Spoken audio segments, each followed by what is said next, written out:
Good morning everyone. एक बार फिर से आप सभी का क्रेजी जी के ट्रिक के डेली करंट अफेयर में स्वागत है। आज के इस सेशन में हम 13 अप्रैल के सभी करंट अफेयर को डिटेल में डिस्कस करने वाले हैं। वीडियो में एंड तक बने रहिएगा, वीडियो को लाइक कर दीजिएगा और अगर आपको पीडीएफ चाहिए तो इवनिंग में 6 बजे तक क्रेजी जी के ट्रिक के टेलीग्राम चैनल पर आपको इसकी पीडीएफ अवेलेबल हो जाएगी फ्री ऑफ कॉस्ट। आपके लिए एक बिग अनाउंसमेंट है फ्रेंड्स, आप सभी के लिए रेलवे एग्जाम के लिए लाइव क्लासेस यूट्यूब पर शुरू होने वाली है। मंडे से इवनिंग में 4 से 6 बजे तक फ्री है आपके लिए, यूट्यूब पर है। आप जितने भी स्टूडेंट हैं सभी लाइव बैच को जरूर ज्वाइन करें क्योंकि आने वाली रेलवे के एग्जाम में आपको अधिकतर क्वेश्चन यहीं से देखने को मिलने वाले हैं। ठीक है, फ्री है तो ज्वाइन कर सकते हैं। और अगर आप पेड बैच ज्वाइन करना चाहते हैं जो कि टारगेट बैच है हमारा, तो आप रूट एप्लीकेशन को प्ले स्टोर से डाउनलोड कर लीजिए। वहां पर आपके लिए रेलवे की टारगेट बैच अवेलेबल है, आप उसे ज्वाइन कर सकते हैं बहुत ही नॉमिनल चार्जेस में। और ये क्लासेस यूट्यूब पर क्रेजी जी के ट्रिक पर आपके लिए फ्री है, तो यूट्यूब चैनल पर आप देखिए 4 से 6 बजे तक इवनिंग में मंडे से ये शुरू हो जाएगी। देखना ना भूले, बहुत ही इंपॉर्टेंट है। ओके, आइए क्वेश्चन ऑफ द डे की बात कर लेते हैं जिनका आंसर करना है आपको कमेंट बॉक्स में। संविधान की कौन सी अनुसूची भाषाओं से संबंधित है? पहला, एशियाई कुश्ती चैंपियनशिप 2023 का आयोजन कहां किया गया? और थर्ड, अंतरराष्ट्रीय ओलंपिक संघ के अध्यक्ष कौन है? ठीक है, मिड वीडियो में और भी क्वेश्चन ऐड ऑन हो सकते हैं तो वीडियो को एंड तक देखिए। आइए आज के करंट अफेयर का सबसे पहला क्वेश्चन सॉरी, किस संस्था द्वारा global trade outlook and statistics report जारी की गई? तो नाम से समझ में आ जाएगा, ट्रेड की रिपोर्ट है तो इसे जारी किया गया होगा WTO के द्वारा, वर्ल्ड ट्रेड ऑर्गेनाइजेशन। संस्था की बात करें तो एक इंटरनेशनल ऑर्गेनाइजेशन है जो कि पूरे वर्ल्ड में फेयर ट्रेड को बनाए रखने के लिए काम करता है। पूरे जो देश है, इसकी मेंबर कंट्री है, उनके मध्य में व्यापार के लिए आपसी सहयोग को स्थापित करना, सहयोग बनाए रखना, इस संस्था का मुख्य कार्य है वर्ल्ड ट्रेड ऑर्गेनाइजेशन। इसने जारी की है हाल ही में global trade outlook and statistics report. कुछ चीजों को हाईलाइट किया है इस रिपोर्ट में इसने। अगर इसकी बात करें तो इसने कहा है कि जो वर्ल्ड में ट्रेड हुआ है 2024 में 2.6% था, जो कि 2025 में 3.3% तक बढ़ने का अनुमान है। इसके अलावा इसने बोला है कि वर्ल्ड की जो जीडीपी ग्रोथ है वो बहुत ही स्लो हुई है। 2022 में वर्ल्ड की जीडीपी ग्रोथ ऑल ओवर 3.1% थी, 2023 में ये घटकर 2.7% तक रह गई। इसके अलावा जो वर्ल्ड वाइड ट्रेड हुआ है उसको अगर अमेरिकी डॉलर मूल्य में मापे तो 2023 के तुलना में 2023 में 5% ये गिर गया है और ये 24.01 ट्रिलियन अमेरिकी डॉलर हो गया है 2023 में। मतलब 2022 से कंपेयर करें तो 5% तक अमेरिकी डॉलर में वैल्यू गिरी है ट्रेड की। WTO के बारे में आपको बता ही चुका हूं कि संस्था क्या काम करती है। इसकी स्थापना की गई थी 1995 में। इसके पहले ट्रेड के लिए गेट नाम की संस्था काम करती थी जिसकी स्थापना 1948 में की गई। गेट को 1995 में खत्म किया गया और उसके स्थान पर 1995 में बनी WTO। 164 मेंबर कंट्री है। स्विट्जरलैंड के जेनेवा में WTO का हेडक्वार्टर है। नगोंजी ओकोंजो-इवेला WTO के डायरेक्टर जनरल के पद पर है। WTO कौन सी रिपोर्ट जारी करता है? तो global trade outlook and statistics report किसके द्वारा जारी की गई? WTO के द्वारा। ओके, सेकेंड क्वेश्चन, एशियाई कुश्ती चैंपियनशिप 2024 का आयोजन कहां किया जा रहा है? तो एशियाई कुश्ती चैंपियनशिप 2024 का आयोजन किया जा रहा है इस साल किर्गिस्तान में। आंसर सी हो जाएगा। किर्गिस्तान के बिश्केक, जो कि किर्गिस्तान की कैपिटल है, यहां पर एशियाई कुश्ती चैंपियनशिप 2024 का आयोजन किया जा रहा है। 11 से लेकर 16 अप्रैल तक इसका आयोजन किया जाएगा। ठीक है, इस साल ये 37th एडिशन है जो कि किर्गिस्तान में आयोजित हो रहा है एशियाई कुश्ती चैंपियनशिप का। और इसमें भारत की ओर से 30 रेसलर पार्टिसिपेट कर रहे हैं। लास्ट ईयर 2023 में 36वां एशियाई कुश्ती चैंपियनशिप का आयोजन किया गया था कजाकिस्तान के अस्ताना में, उसे भी याद रखिएगा। ठीक है, अब देखिए 11 तारीख को शुरू हुआ है, जब खत्म होगा तो हम पूरी डिटेल पढ़ेंगे, मेडल डेली पढ़ेंगे, इंडियन रेसलर कौन कौन से मेडल लेकर आए इनकी बात करेंगे। लेकिन 11 अप्रैल को पहले दिन के जो इवेंट हुए हैं उसमें भारत के उदित ने पुरुषों के 57 किलोग्राम भार वर्ग में सिल्वर मेडल अपने नाम किया। अभिमन्यु ने पुरुषों के 70 किलोग्राम भार वर्ग में और विक्की ने पुरुषों के 97 किलोग्राम भार वर्ग में ब्रॉन्ज मेडल अपने नाम किया। यह पहले दिन के इवेंट थे जो इंडिया के प्लेयर रेसलर लेकर आए हैं कोई मेडल। अभी छोड़ सकते हो, लेकिन जब हम 16 अप्रैल के बाद इसकी मेडल टैली को देखेंगे तो हम एक साथ सभी की बात करेंगे। ठीक है। एशियाई कुश्ती चैंपियनशिप 2024 में आयोजित कहाँ की जा रही है? तो ये किर्गिस्तान में आयोजित की जा रही है। आगे आ जाएं। एशियाई कुश्ती चैंपियनशिप में पुरुष टूर्नामेंट की शुरुआत 1979 में की गई थी और महिलाओं के लिए टूर्नामेंट शुरू किया गया था 1996 में। हाल ही में किस देश ने अंगारा A5 रॉकेट को लॉन्च किया है? तो अंगारा A5 रॉकेट को लॉन्च किया है रशिया। रूस का रॉकेट है। ठीक है, रूस की अंतरिक्ष एजेंसी ने इसे लॉन्च किया। नाम क्या है? अंगारा A5 रॉकेट। रूस के वर्कहॉर्स प्रोटॉन लॉन्चर रॉकेट को सफल बनाना अंगारा A5 रॉकेट को लॉन्च किए जाने का मुख्य उद्देश्य किसका है? ये याद रख लीजिए, तो रशिया का रॉकेट है, हाल ही में लॉन्च किया गया। अगला क्वेश्चन, दुनिया के पहले साइबर क्राइम इंडेक्स में भारत की रैंक क्या है? तो देखिए, वर्ल्ड के जो टॉप साइबर एक्सपर्ट थे उन्होंने 3 साल के डेटा को मिलाकर पहली बार एक इंडेक्स बनाया है जिसे नाम दिया गया साइबर क्राइम इंडेक्स। 100 देशों को इस इंडेक्स में सम्मिलित किया गया है, पहली बार ही ये इंडेक्स आया। साइबर क्राइम आप समझते हैं, कंप्यूटर नेटवर्क के माध्यम से जो क्राइम किए जाते हैं उसे साइबर क्राइम कहते हैं। धोखाधड़ी, जैसे बैंक से आपके पैसे डिडक्ट हो गए, है ना, कॉल से आपको फ्रॉड हो गया, आपका पिन कोड मांग लिया, ये सब क्या? साइबर फ्रॉड है ना। इसके अलावा डायरेक्ट आपके कंप्यूटर में एक्सेस किसी ने ले लिया हो इन अवैधानिक तरीके से, ये सारे साइबर क्राइम। अब 100 देशों के डेटा को कलेक्ट किया गया साइबर क्राइम इंडेक्स में, और इसमें साइबर क्राइम के मामले में भारत को 10वीं रैंक पर रखा गया। पहली बार इंडेक्स आया तो इंपॉर्टेंट हो जाता है। 3 साल के शोध के बाद जो वर्ल्ड के साइबर एक्सपर्ट थे, अंतरराष्ट्रीय टीम थी, उन्होंने वर्ल्ड साइबर अपराध सूचकांक को जारी किया। 100 देशों को रैंक दी गई है। पहले नंबर पर साइबर क्राइम के मामले में रखा गया है रशिया, सेकंड पर नाम आता है यूक्रेन का, थर्ड पर नाम आता है चाइना और फोर्थ पर नाम आता है अमेरिका का। इंडिया का स्थान है 10वां। एक कमेंट मैंने पढ़ा था जहां पर एक स्टूडेंट का कमेंट था कि सर आप जो अंडरलाइन करते हो उसको प्रॉपर करिए। ये चिड़िया कुछ ऐसा ही था कि चिड़िया मत उड़ाइए, प्रॉपर अंडरलाइन करिए। तो समझिए कि मैं यहाँ पर आपको प्रॉपर बिल्कुल लाइन टू लाइन अंडरलाइन के लिए मैं आपको ये नहीं दे रहा हूँ, बाकी आपको याद हो इसके लिए मैं आपके लिए अंडरलाइन करता हूँ। आप चिड़िया उड़े, तोता उड़े, कुछ भी उड़े, पर आपका उद्देश्य पढ़ना है और सिलेक्शन लेना है, इसको समझिए। ठीक है ना, तो सिलेक्शन लीजिए, चिड़िया और कौवों में मत उलझिए, ध्यान से पढ़िए। जो मैं हाईलाइट करता हूँ वो मैं आपको बता देता हूँ। अब मैं इस पे ध्यान दूं कि मैंने लाइन कैसी खींची है, तो फिर मेरा ध्यान इससे हटेगा ना कि मैं आपको पढ़ा क्या रहा हूँ। ठीक है, डिस्ट्रैक्ट होऊंगा ना मैं। चलिए, तो रशिया पहले स्थान पर है, सेकंड पर यूक्रेन, थर्ड पर चीन और चौथे नंबर पर है अमेरिका। 10th प्लेस पर आता है इस इंडेक्स में इंडिया। कंफर्म? ठीक है। अब किसने जारी की है, किसने मिलकर विकसित किया है, ये क्वेश्चन नहीं आएगा, तो इंटरनेशनल साइबर एक्सपर्ट की टीम हमने यहाँ पर हाईलाइट कर दिया, उनके द्वारा इस रिपोर्ट को निकाला गया। यहाँ पर पर्टिकुलर स्कोर भी दिया गया है साइबर अपराध के मामले में, तो 58.39 स्कोर के साथ रशिया पहले स्थान पर है। भारत की बात करें तो भारत देखिए 10वें स्थान पर है 6.13 स्कोर के साथ। कौन सा इंडेक्स है? साइबर क्राइम इंडेक्स, या इसे कहा जाए वर्ल्ड साइबर क्राइम इंडेक्स, पहली बार ही जारी किया गया। विश्व लेखन संगठन द्वारा किस भारतीय साहित्यकार को वर्ल्ड लिटरेरी प्राइज से सम्मानित किया गया? तो देखिए, वर्ल्ड राइटर्स एसोसिएशन ने वर्ल्ड लिटरेरी प्राइज से सम्मानित किया है भारत के साहित्यकार या भारत की साहित्यकार ममता जी सागर को।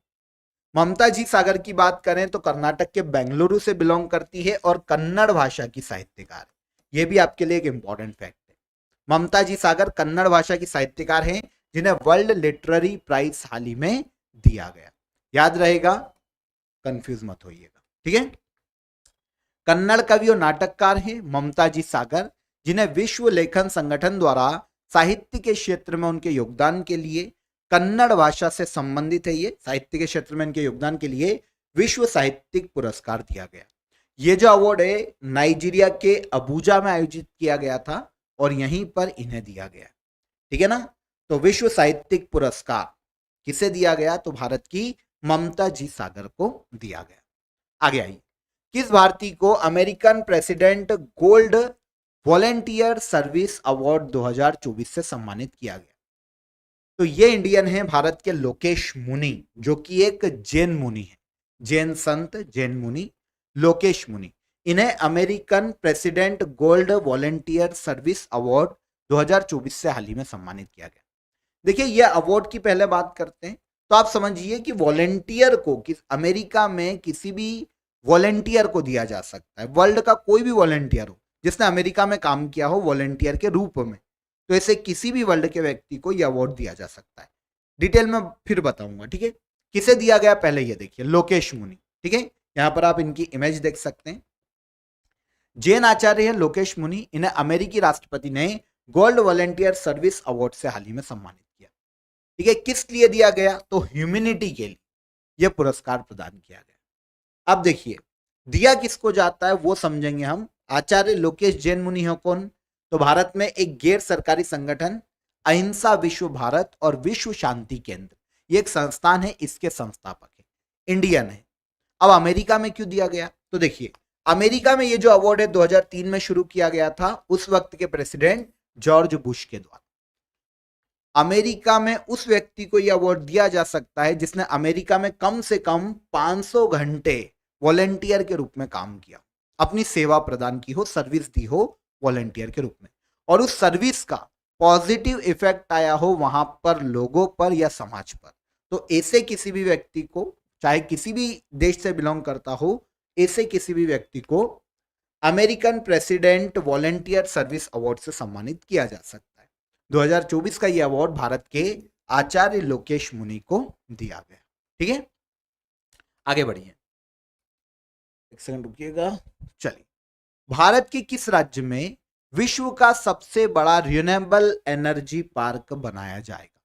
तो वर्ल्ड का सबसे बड़ा रिन्यूएबल एनर्जी पार्क डेवलप किया जा रहा है भारत के गुजरात राज्य में कच्छ के रण के पश्चिम, जो कि नियर पाकिस्तान बाउंड्री है, पाकिस्तान सीमा के निकट कच्छ के रण में गुजरात में वर्ल्ड का सबसे बड़ा रिन्यूएबल एनर्जी पार्क बनाया जा रहा है। ठीक है, ये आप देख सकते हैं कि इमेज है। रिन्यूएबल एनर्जी आप सभी जानते हैं, ग्लोबल वार्मिंग को कम करने के लिए, कार्बन उत्सर्जन को कम करने के लिए रिन्यूएबल एनर्जी को बढ़ावा दिया जाना बहुत जरूरी।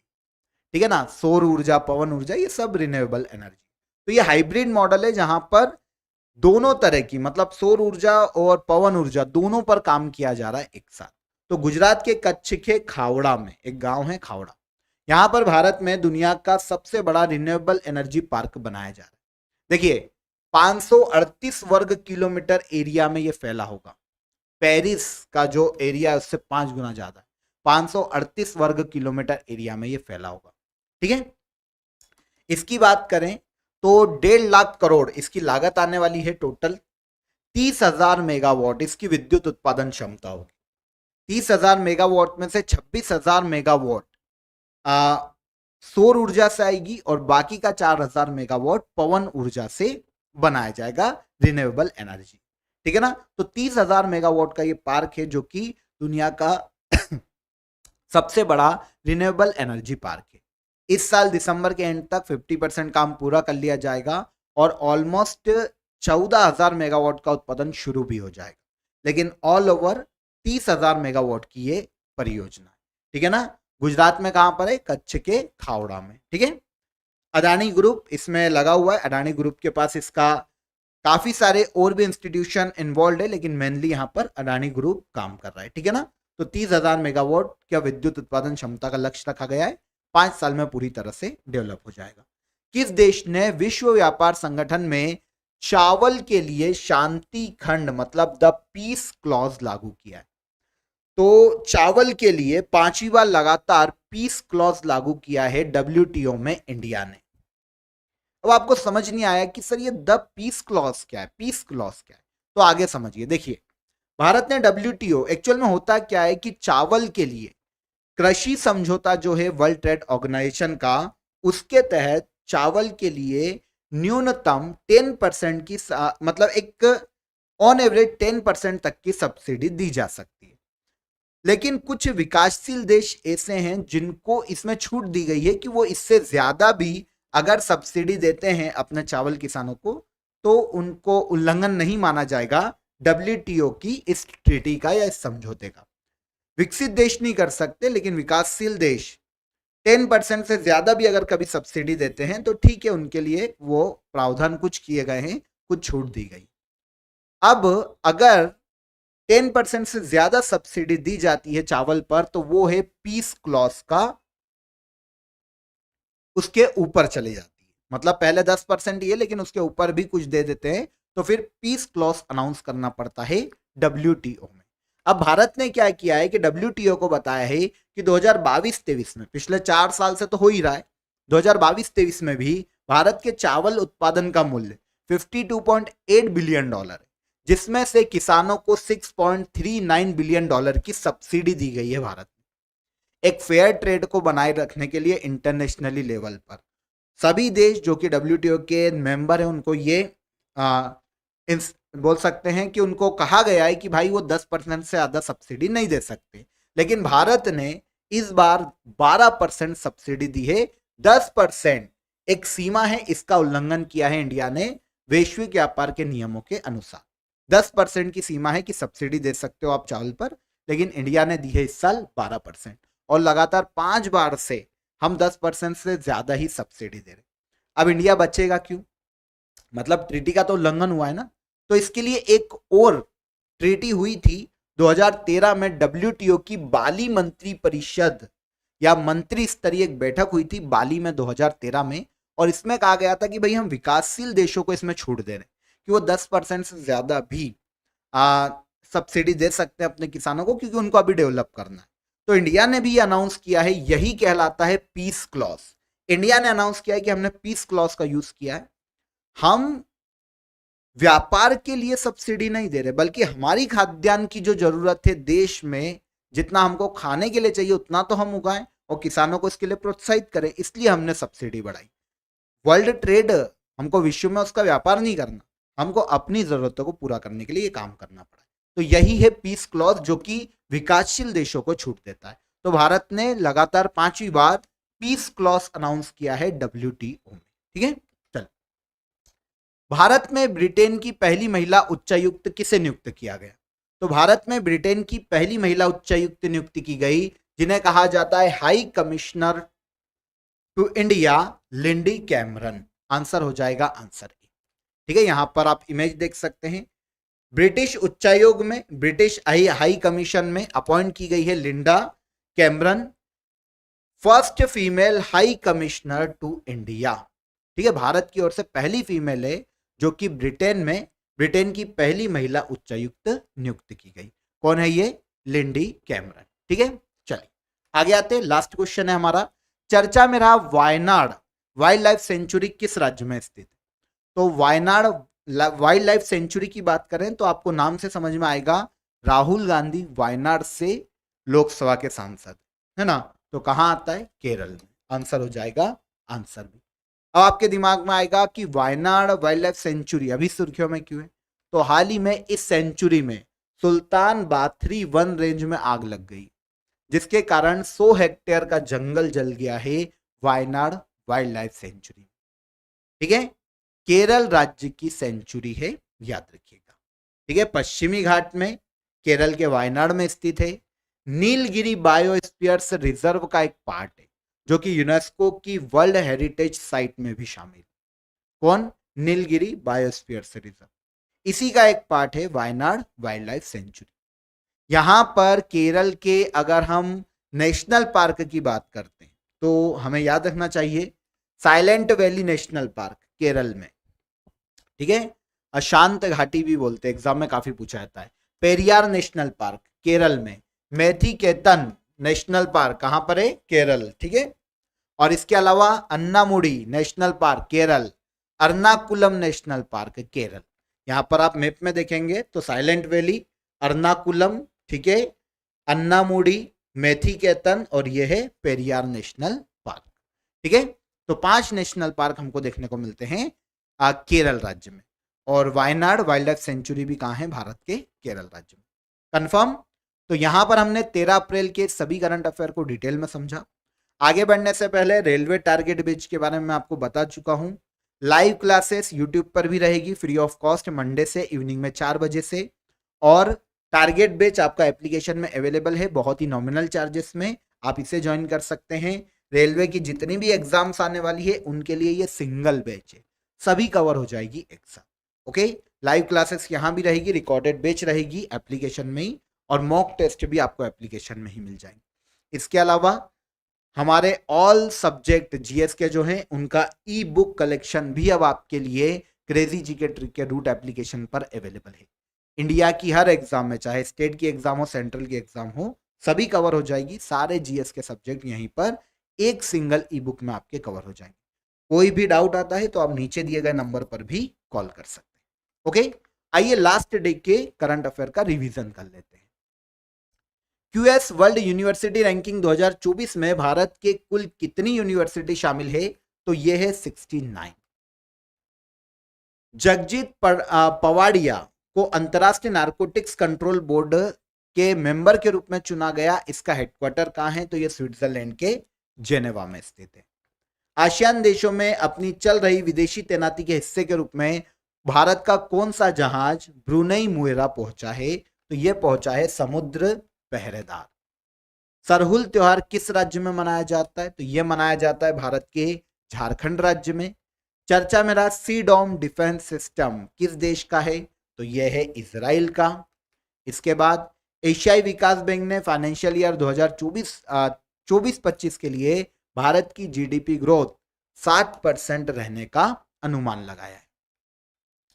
11 अप्रैल को समाज सुधारक महात्मा ज्योतिबा फूले की 197वीं जयंती मनाई गई। इन्होंने कौन सी बुक लिखी है, तो यह है गुलामगिरी। हाँ, हर साल किस दिन को, यहां पर कमेंट में यह जरूर बताइएगा कि इन्होंने किस समाज की स्थापना की थी, कमेंट में। ओके, हर साल किस दिन को विश्व पार्किंसंस दिवस के रूप में मनाया जाता है, तो यह मनाया जाता है 11 अप्रैल को। भारत सरकार ने किन किसानों के लिए सीडीपी सुरक्षा पोर्टल को लॉन्च किया है, तो यह लॉन्च की गई है बागबानी किसानों के लिए, हॉर्टिकल्चर फार्मर्स के लिए। लास्ट क्वेश्चन था, चर्चा में रहा ऑकुस समूह किन 3 देशों का समूह है, तो ऑस्ट्रेलिया, यूनाइटेड किंगडम और यूएसए। Answer C. अब लास्ट डे में जो हमारे क्वेश्चन ऑफ द डे थे उनको देख लेते हैं। राउरकेला स्टील प्लांट कहां पर है, भारत के उड़ीसा में। देखो ये से भी याद कर सकते हो, राउर उड़ीसा, जर्मनी के सहयोग से स्थापित किया गया। विश्व स्वास्थ्य दिवस कब मनाया जाता है, तो 7 अप्रैल को हर साल वर्ल्ड हेल्थ डे के रूप में मनाया जाता है। अर्जुन एरिगेसी का संबंध किस खेल से है, तो अर्जुन एरिगेसी का संबंध है चेस से, मतलब शतरंज से। कंफर्म।